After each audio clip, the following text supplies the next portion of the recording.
Maarten Paes mulai rebut hati supporter timnas Indonesia. Kiper Eropa yang tolak tawaran STY kini menyesal. Sang ayah sampai klarifikasi ke Erick Thohir, katanya.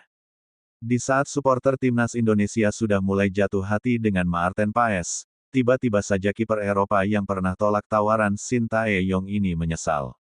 Tidak hanya itu, ayahnya bahkan sampai membuat klarifikasi ketika tidak menyetujui kalau sang anak nantinya mendapat tawaran gabung ke timnas Indonesia.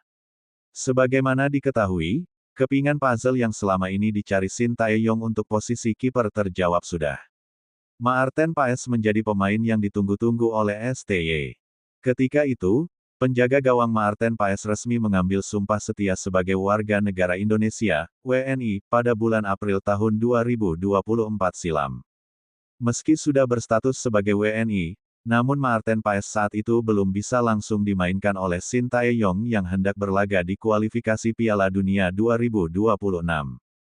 Pada momen tersebut, timnas Indonesia tengah melakukan persiapan jelang menghadapi Irak dan Filipina dalam dua laga penutup fase grup kualifikasi Piala Dunia 2026. Hal ini dikarenakan proses perpindahan federasi dari Maarten Paes tersendat lantaran sang pemain pernah bermain di timnas Belanda kelompok umur di usianya yang telah melewati 21 tahun. Kendati demikian, FIFA akhirnya mengabulkan permohonan timnas Indonesia agar Maarten Paes bisa diturunkan sebagai kiper utama di babak ketiga kualifikasi Piala Dunia 2026. Penantian itu akhirnya terjawab sudah. Maarten Paes membuktikan dirinya sebagai kiper kelas dunia setelah menahan gawang timnas Indonesia dari gempuran Arab Saudi dan Australia. Dalam dua laga awal Maarten Paes bersama timnas Indonesia, puluhan penyelamatan penting dia lakukan hingga hanya kemasukan satu gol saja di periode tersebut.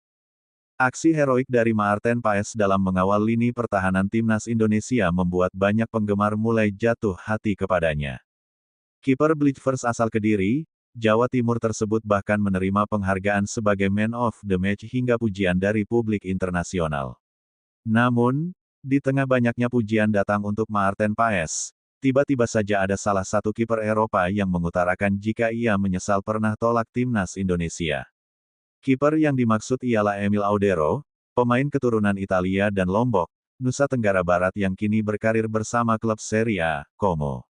Sebagai informasi, Emil Audero menjadi kiper yang sering dihubung-hubungkan masuk ke radar Shin Tae-yong sebagai penjaga gawang utama timnas Indonesia, jauh sebelum Maarten Paes.